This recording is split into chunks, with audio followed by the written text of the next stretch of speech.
बिहार में जो हुआ, जो हो रहा है और जो होगा, पूरा देश उसे एक पॉलिटिकल नजरिए से देख रहा है.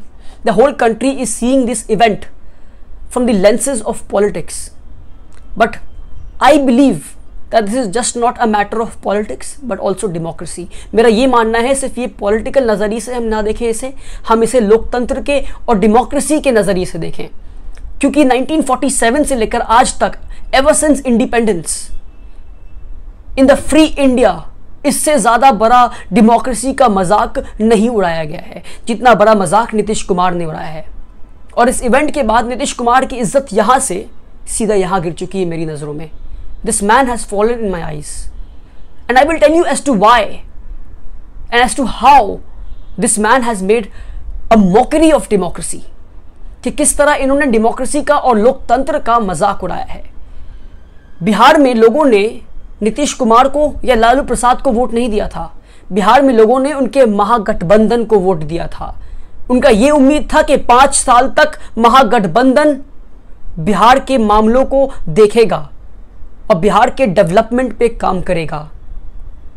उन्हें ये कोई उम्मीद नहीं थी कि बीच में आकर this man will break the coalition and will shake hands with the BJP.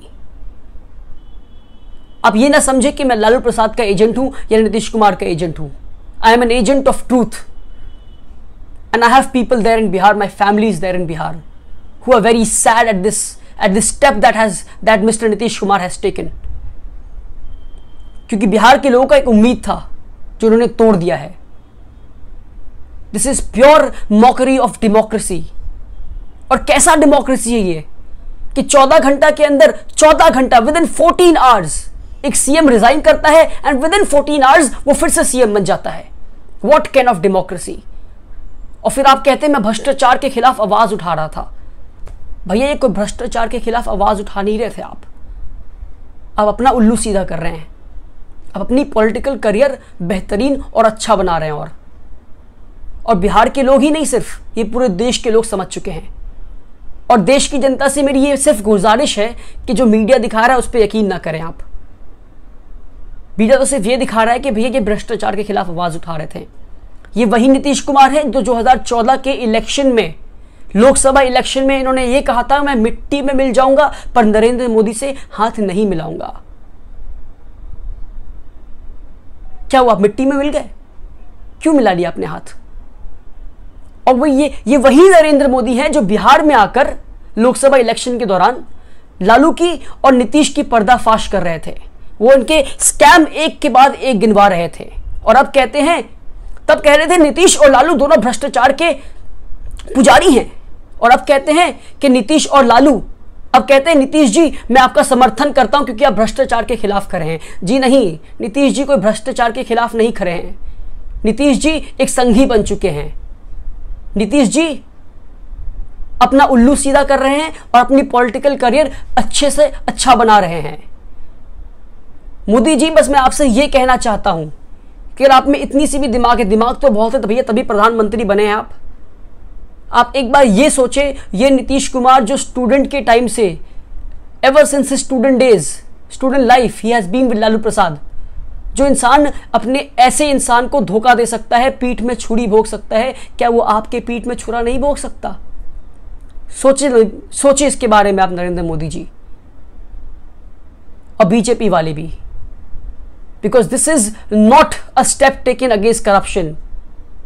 This was a pre planned, a scripted event which started from demonetization, then the presidential election, and then this is what it had to happen. और जो लोगों के अंदर थोड़ा भी दिमाग होगा ना वो समझ जाएंगे इस बात को. तो इससे आप ये ना समझे कि नीतीश कुमार ने करप्शन के खिलाफ आवाज उठाया है. It was all scripted, it was all planned. Demonetisation का समर्थन करना, गवर्नर को सपोर्ट करना, प्रेसिडेंट को सपोर्ट करना, Ramnath Kovind, it was all a part of plan. अब आपको बीजेपी और नीतीश की गठबंधन की वजह से बिहार में बहुत ही जल्द बीफ बैन दिखेगा. गौरक्षा के नाम पे निहत्तों का हत्या होते दिखेगा आपको.